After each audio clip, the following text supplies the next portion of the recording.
The knock came just as dawn was breaking, soft and uncertain, as if the wind itself hadn't meant to wake him.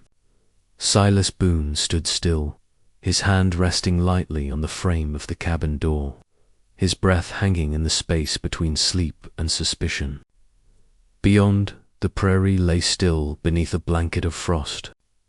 Snow clung to the fence rails, delicate as lace. No one ever came this early. Not up here, not unless they were desperate. Or running. He opened the door slowly. There, standing on the threshold, was a girl young, perhaps 25, wrapped in a faded green shawl, her shoulders trembling from the cold.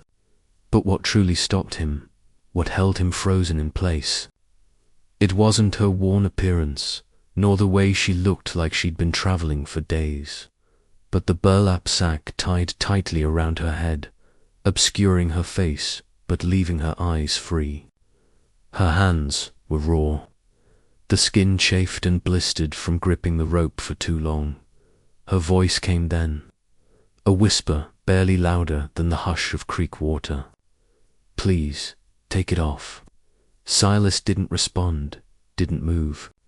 He stood there with the door ajar, the warmth of the fire behind him spilling golden light across the wooden floorboards. The woman's breath was shallow, ragged. Her boots were muddy, her skirt torn at the hem. She had travelled far, he could tell, and there was fear in her eyes. Not the kind that trembles or whimpers, but the kind that waits, the kind that knows what's coming, the kind that expects a slap it's felt too many times before. She didn't cry. She stood there, her hands hanging at her sides, letting him study her, letting him make his choice. After a moment, he stepped aside and opened the door wider. She entered like a breath of wind, barely making a sound, as if the ground itself was reluctant to touch her. The hound stirred by the hearth, but it didn't bark. Animals, Silas knew, understood sorrow better than men ever would. She stood near the fire, but made no move to lift the sack from her face. Her body was angled toward the warmth, but her head tilted slightly toward him, cautious, her eyes watching his every move. Silas didn't ask questions, not yet. He poured a cup of coffee from the kettle, its steam rising in the cold morning air, and handed it to her. She took it with both hands, her fingers trembling. The heat of the cup only seemed to make her shiver more, not less. Sometimes the body doesn't know how to respond to kindness, not after so much time spent without it. Minutes passed in silence. She didn't speak again. Neither did he. The rope around her neck was frayed, stained with time. Silas couldn't help but imagine how long she had worn it, what she had heard through it, what she had been forced to endure, and what she had been spared from seeing. "I don't want you to think I'm ... she began, but her voice faltered. "It wasn't my choice." Silas nodded slowly, as if he understood that words were too fragile a thing to offer in response to the weight of what had passed. "Clara," she said. "My name's Clara Wynne." He let names settle in the room. He said his own like a reluctant confession. "Silas Boone," she nodded. "Thank you, Fourth Fire." He stoked it, said nothing more. The sack stayed on. By midday, Shayhard folded his laundry, set out bread, mended a hole in the quilt, all insolence. Her hands knew how to mack at themselves, useful, too useful. He didn't like the way she flinched when he reached for a kettle. When the sun stretched low across the floorboards, she turned to him and whispered, "I can leave at first light." He looked up from his chair. "You don't have to," she didn't reply. But for the first time, her hands stopped moving. That night, she slept near the fire, curled in a wool blanket, the sack still over her face. He didn't know why she wouldn't dream it, didn't push her, but as Hal lay in bed, listening to her breath, heffled the weight of some secret she hadn't spoken yet, pressing against. The next morning brought Sheriff Roy Cutter on a grey mare, knocking heavy against the post. Morning, Silas. Silas stepped onto the porch, jaw tight. Yahwooha about that girl went missing from a Barlow estate. The sheriff asked. No, ran off 2 nights back. Said she was Shemad family. Folks saw a woman board eastbound freight with a sack over her head. Silas didn't answer. Sheriff Lance passed him toward the smoke rising from the chimney. You know anything about that? Nope, Roy studied him. You told me if you did, right? Silas's eyes didn't flinch. She ain't a horse thief, Roy. I didn't say she was. Roy adjusted his coat. Just a girl running from always seems to end up running to someone. You keep warm now. When he left, Clara stepped out from the shadow of the barn. He knows, she said. He suspects, Silas replied. She untied a strand of hay from her fingers. I should go. You're safe here. She didn't believe he, not yet. Later that day, she cut potatoes and boiled broth. He watched her from the corner of the room. Her hands moved with grace, but her shoulders never softened.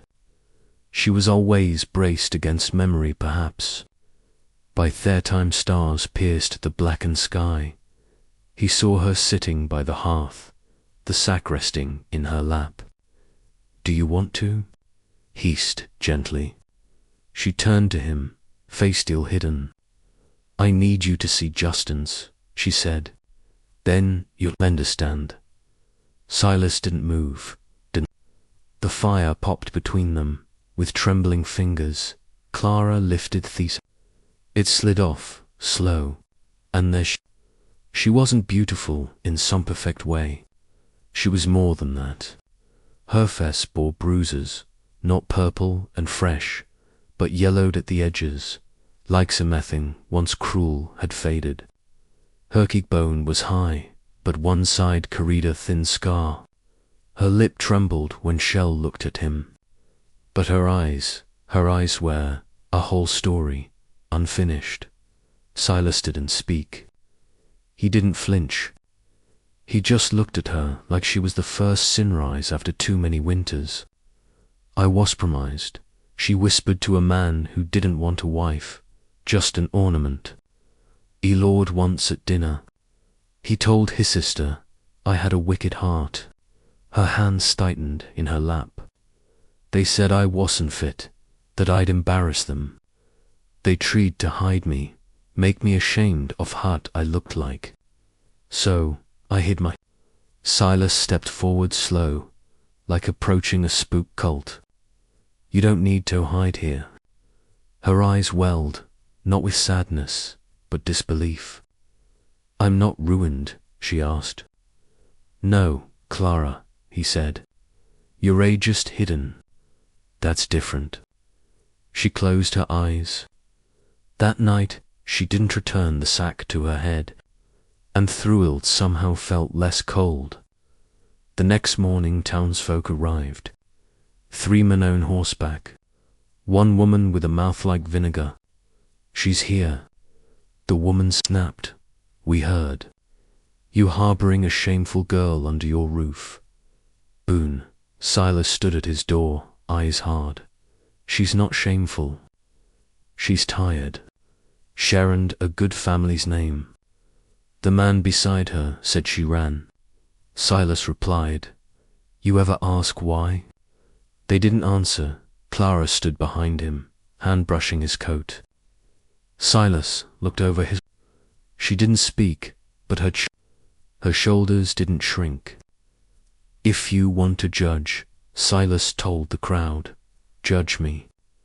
They left eventually, but not kindly. Clara wept that night.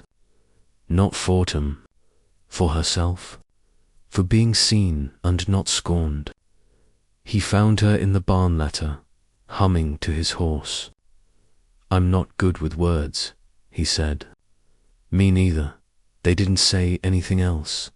Summertime silence heals deeper than speeches.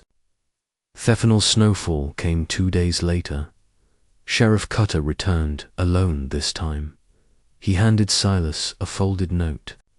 "Fiancés married, another family dropped their Clara's name's clear." Then headed his hat and left.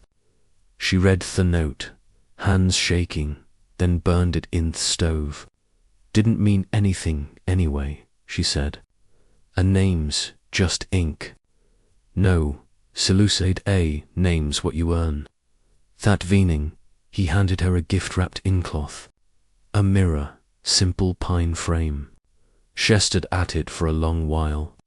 "I stopped looking years ago," she whispered. "Well," he said, "start again." She touched her face, traced Thesca, the freckle, the eyes, and then for the first time, she smiled. Silas watched her quietly. Didn't say he loved, didn't need to. She knew Latranda starlight. She placed her head on his shoulder. No declarations, just warmth, just staying. And maybe that's show love is born, not with fireworks, but with presence. So, if you're hearing this, wherever you are, if the world made you hide, if someone told you that your scars were shame, don't believe them. Don't bind your face in silence. Let someone see you. The right ones won't flinch. They'll stay just like Silas did, just like Clara did.